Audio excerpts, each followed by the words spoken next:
গিন্নি, পেটটা ভরেনি বুঝলে, তুমি আর এক হাঁড়ি ভাত বসাও। আমার জন্য 2 হাতা রাখা আছে, ওটাও খেয়ে নাও না, খাও। আমি আর ভাত বসাতে পারবো না, এখন উনুন ধরাও, আঁচ দাও, ভাত বসাও।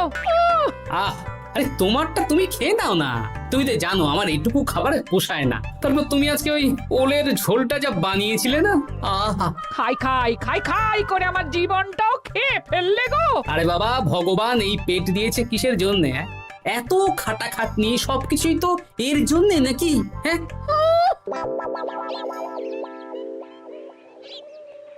দাদু, অনেকদিন ভূতের গল্প শুনিনি, আজকে আমরা ভূতের গল্প শুনবো। বেশ, শোন তাহলে।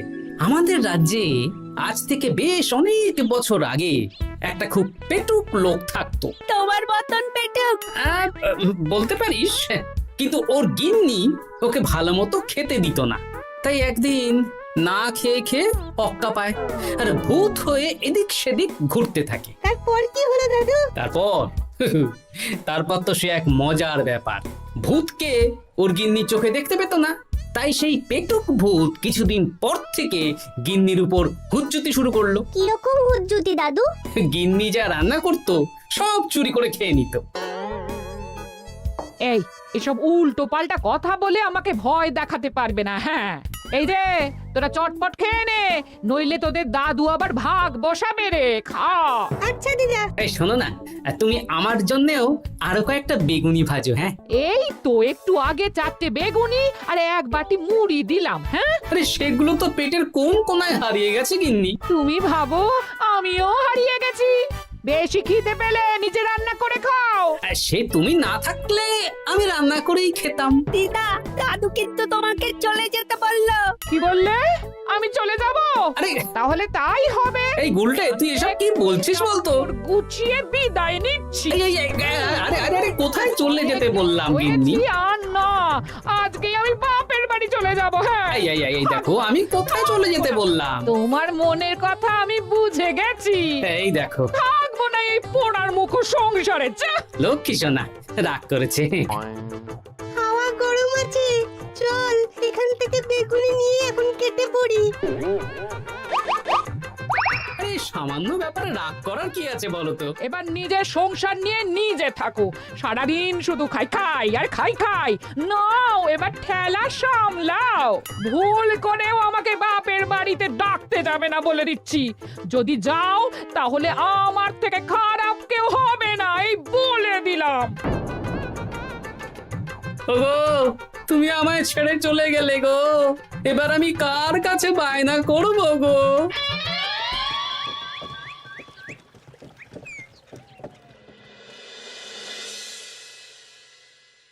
রে, তুই একা একা?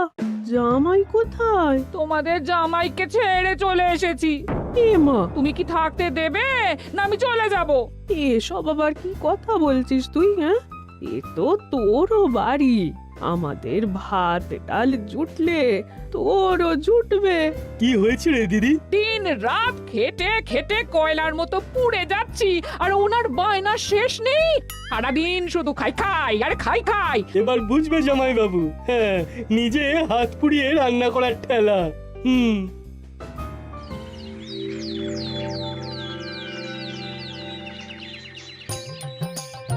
গোপাল দাদা, ও গোপাল দাদা, ও গোপাল দাদা, গোপাল দাদা, এ দরজা খোলো, মহারাজ ডাকছেন। এই রে, অনেক বেলা হয়ে গেল। আরে দরজাটা খোলো। যাচ্ছি যাচ্ছি। আরে আজকে তো গ্রামের সেচ প্রকল্প নিয়ে আলোচনা আছে, মহারাজ তাই তোমাকে ডাকছেন। মুখ হাত ধুয়ে যাচ্ছি।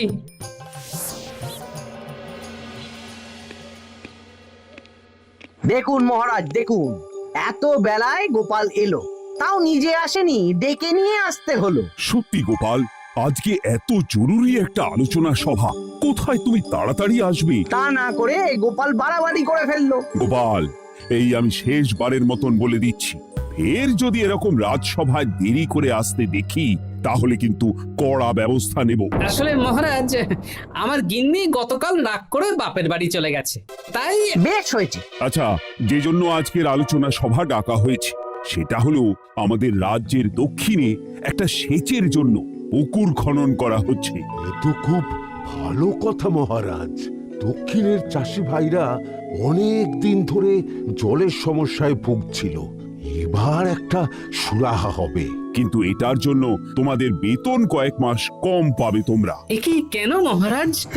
তোমার তো এখন একজনের সংসার গোপাল, তোমার আবার চিন্তা কিসে? তাহলেও সেচের জন্য পুকুর খোঁড়া হবে, তার সাথে আমাদের বেতনের কি সম্পর্ক?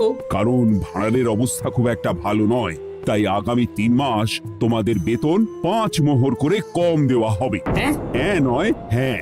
আর ওই 3 মাসের কেটে নেওয়া বেতন চতুর্থ মাসের বেতনের সঙ্গে যোগ করে দেওয়া হবে।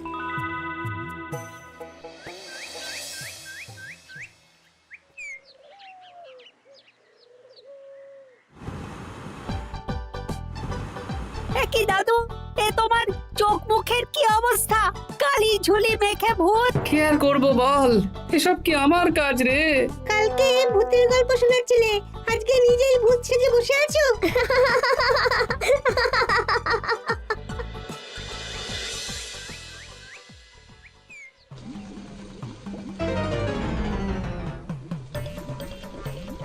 এই রে, ভাতগুলো পড়ে গেছে। দূর দূর দূর, এভাবে হয় নাকি?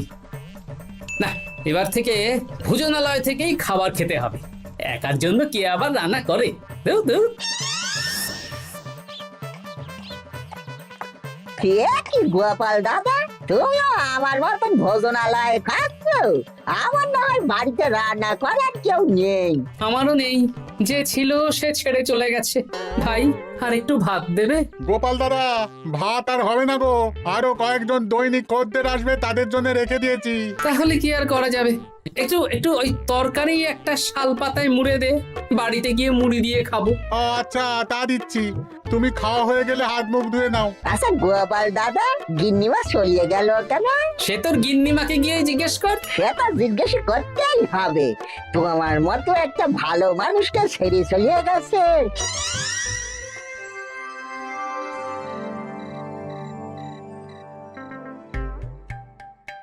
এসো এসো। এই নাও ধরো, পুঁটির মা তোমার জন্য কটা রুটি আর তরকারি পাঠালো। শুনলাম তুমি বাইরে ভোজনালয় খাচ্ছ। কি আর করবো বলো, একদিনই ঘর দুয়ারের একই অবস্থা করেছো গো গোপাল দাদা। ওই একার সংসার, এখন আমার কাজের মধ্যে দুই, খাই আর শুই।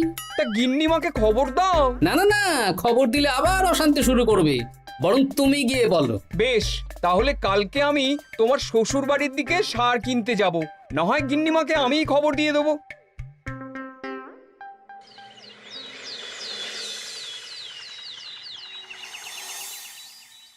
বাড়ি ঘর অগোছালো, তাতে আমি কি করতে পারি?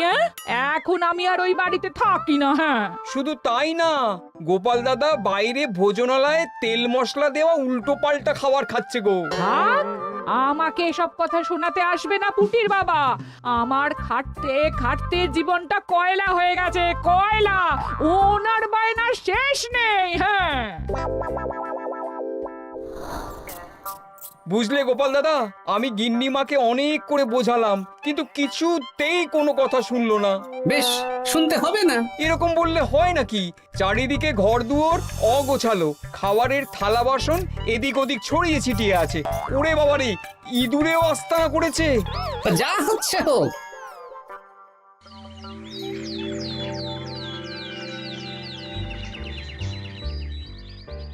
ভোলা, আটটা কচুরি দাও তো ঝটপট, খেয়ে রাত সভায় চলে যাব। এই নাও। ও গোপাল দাদা, শুনলাম নাকি গিন্নিমা বাড়ি ছেড়ে চলে গেছেন? হ্যাঁ, ঠিকই শুনেছো। তাই বাইরের খাবার খেয়ে কতদিন কাটাবে? এভাবে তো তোমার শরীর খারাপ করবে।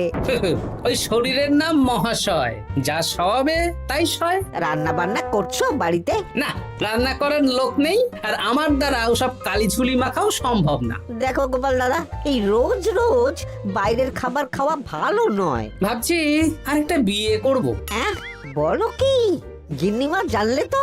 জানলে জানো, ও তো এখন আর আমার কেউ নয়। গোপাল দাদা আরেকটা বিয়ে করবে? না না না না না, গিন্নিমাকে বলতেই হবে ব্যাপারটা।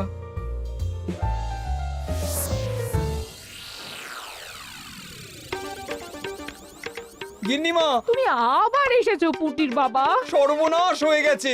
আবার কি সর্বনাশ? হ্যাঁ, বাড়ির চারিদিকে অগোছালো, ইঁদুর মশা মাছি ঘুরে বেড়াচ্ছে। আমি আর ওই বাড়িতে যাব না। গোপাল দাদাও সেই ব্যবস্থাই পাকাপাকি করতে চলেছে, আরেকটা বিয়ে করবে। কি বললে? জল জ্যান্ত বউ থাকতে আরেকটা বিয়ে? হ্যাঁ, আমি আজকেই যাব। ওর একদিন কি আমার একদিন? হ্যাঁ, আমি আজকেই যাব।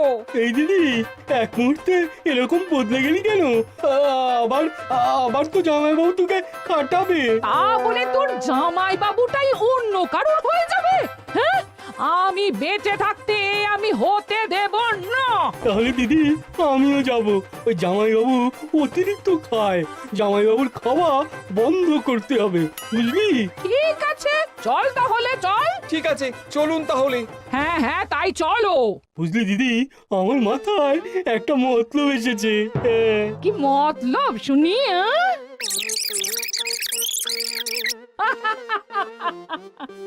এই বেশ তো বেশ, এতে যদি তোর জামাই বাবুর অতিরিক্ত খাওয়া কমে তাহলে তো ভালোই কথা। হ্যাঁ, কিন্তু খুব সাবধান, গোপাল দাদার নজর কিন্তু বাজ পাখির নজর। তাহলে যাওয়ার পথে একটা সাজঘর হয়ে যেতে হবে। হ্যাঁ, তাড়াতাড়ি চলুন, রাতে মনে হয় ঝেঁপে বৃষ্টি হবে। কই গো, বলি কোথায় গেলে? এ কি, আমি তো বেশ ভালোই ছিলাম, তা তুমি আবার ফিরে এলে কেন? আমি বেঁচে থাকতে তুমি আবার বিয়ে করবে? ওসব চলবে না। আমি এক সাধক বাবাকে নিয়ে এসেছি, তোমার সব ভীমরতি ইনি ছড়িয়ে দেবেন। হ্যাঁ, আজকে থেকে তোমার অতিরিক্ত খাওয়া দাওয়া বন্ধ করার দায়িত্ব এনার। যা বাবা,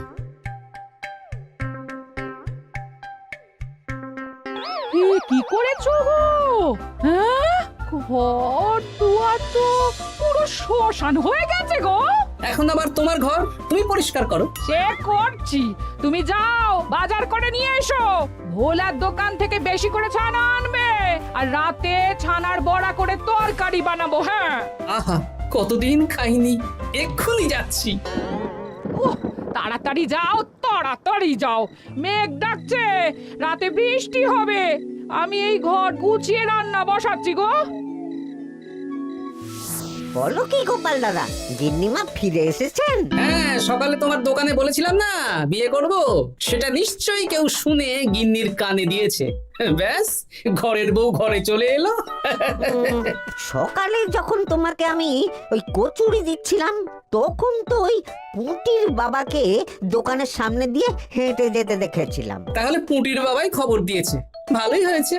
যাই হোক, আমাকে ওই 500 গ্রাম মতো ছানা দাও তো, গিন্নি ছানার বড়া দিয়ে তরকারি করবে। ভালো তো, ভালো তো, তোমরা ওই কর্তা গিন্নি একসাথে খাবে। আবার কোন সাধককে নিয়ে এসেছে যে আবার খাবার খাওয়া নিয়ন্ত্রণ করবে? দেখো কি করে তোমাকে সামলায়। এই নাও।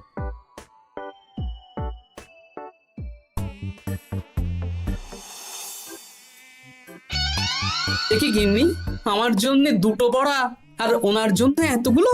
বেশি খেলে তোমার চেহারা ঠিক হবে না বৎস, তোমাকে রোগা হতে হবে, তাই কম খেতে হবে, বুঝলে? ঠিক আছে, আপনাকে আমি মজা দেখাচ্ছি। অগত্যা গিন্নির হাতের খাবার খাচ্ছি, এই আমার 14 পুরুষের ভাগ্য ভালো।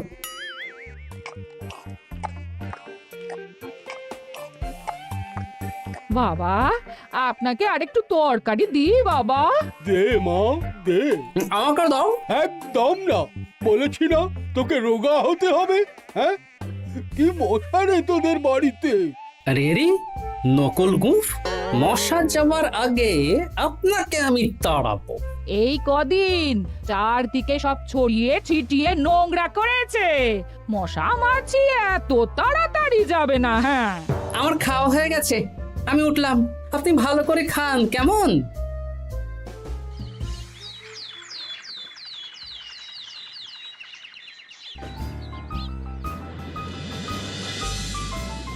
বিজ্ঞানী, আরে গোপাল যে, কি ব্যাপার?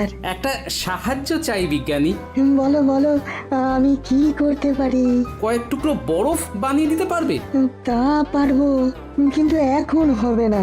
তুমি বরং সন্ধেবেলার পর নিয়ে যেও, কেমন? খুব উপকার করলে বিজ্ঞানী। আমি ওটা বিশেষ মোড়কে তোমায় দেব, যাতে গলে না যায়। ধন্যবাদ বিজ্ঞানী। এখন তাহলে আসি।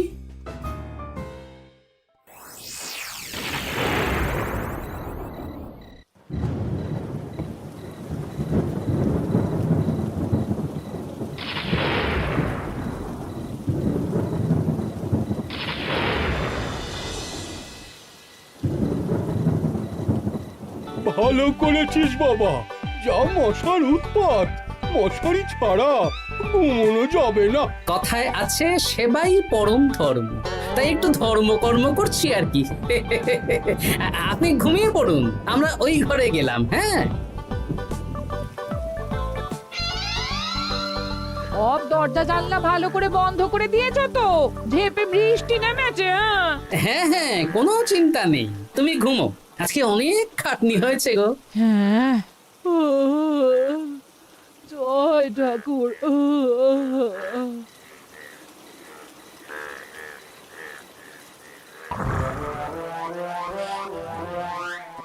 এই তো গিন্নিও ঘুমিয়েছে, এবার আসল কাজ শুরু হবে।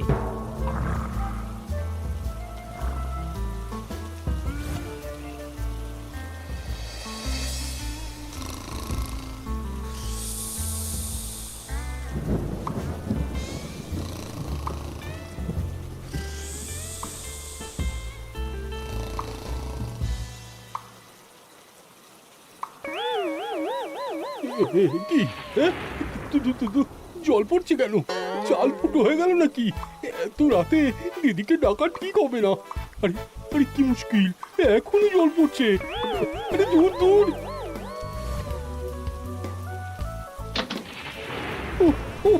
বাপরে বাপ।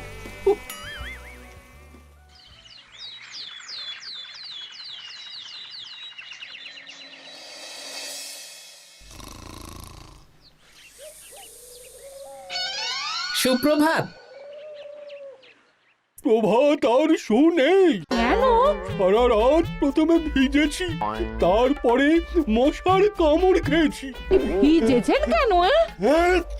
এ কি? রাতে চাল ফুটো হয়ে জল পড়ছিল। খুব ঠান্ডা লেগেছে। একটু একটু মধু আর তুলসী পাতা দে, একটু খাই। এই দিচ্ছি বাবা। এ হতেই পারে না, কদিন আগেই তো চাল সারিয়েছি। ঘরের মধ্যে তাহলে জল এলো কি করে? ঠিক যেভাবে আপনার নাকের নিচে নকল গোঁফ এসেছে শ্যালক বাবু, ঠিক সেইভাবেই। এই রে, হয়ে গেল। দাড়িটাও তো নকল। না মানে আমি বুঝিয়ে বলছি গোপাল, তুমি তো একটু বেশি করে খাও, তাই আমি ভেবেছিলাম ওই তোমার যাতে খাওয়াটা একটু কমে, তাহলে আমার দিদির খাটনিটা একটু কমবে। খাটনি কমাতে তো আপনি আসেননি, উল্টে আপনি নিজের ছলে বলে খাচ্ছিলেন। অতিথি হিসেবে এলে নিশ্চয়ই খাওয়াতাম, কিন্তু এটা আপনি ঠিক করেননি। ওগো, ও তো আমার ভালোর জন্যই করেছে। তুমি আমার বিবাহিত স্ত্রী, ও এখন তৃতীয় ব্যক্তি, তুমি ওর কথা কেন শুনবে? হ্যাঁ, প্রথমে বাচ্চাগুলো মস্করা করলো, সেই শুনে তুমি চলে গেলে। হ্যাঁ, ওরা তৃতীয় ব্যক্তি, ওদের কথায় কান দিলে। তারপর পুঁটির বাবার কথা শুনে বিশ্বাস করলে আমি সত্যি বিয়ে করছি। হ্যাঁ, এই জন্যই তো চলে এলাম। হ্যাঁ, এখানে পুঁটির বাবাও তৃতীয় ব্যক্তি, আর তারপর শ্যালক বাবুর কথায় আমাকে কম খেতে দিচ্ছ, আর উনিও তৃতীয় ব্যক্তি। ইয়ে, না মানে? হ্যাঁ মানে, না মানে কিছু না। যখনই সংসারে স্বামী স্ত্রীর মাঝে তৃতীয় ব্যক্তি প্রবেশ করবে, তখনই অশান্তি হবে। নিজেদের সমস্যা আমরা নিজেরাই ঠিক করে নেব। আচ্ছা গো, আচ্ছা ঠিক আছে, আর কোনো বাইরের লোকের কথা শুনবো না। এবার বলো তো, ছাদ থেকে জল পড়ার ব্যাপারটা কি? ওটা তো কাল রাতে মশারির উপরে বরফ রেখেছিলাম, আর সারা রাত ধরে বরফের জল শ্যালক বাবুর গায়ে পড়েছে। ছাদ ঠিকই আছে গিন্নি। হ্যাঁ নয় হ্যাঁ, কাল যখন খাবার খাওয়ার সময় দেখলাম আপনার গোঁফ খুলে যাচ্ছিল, আপনি ঠিক করলেন, তখনই একটা সন্দেহ হয়। ওরে ওরে গোপাল, আমি আর তোমাদের কর্তা গিন্নির মাঝে থাকবো না। আমি পালাই, আমি পালাই।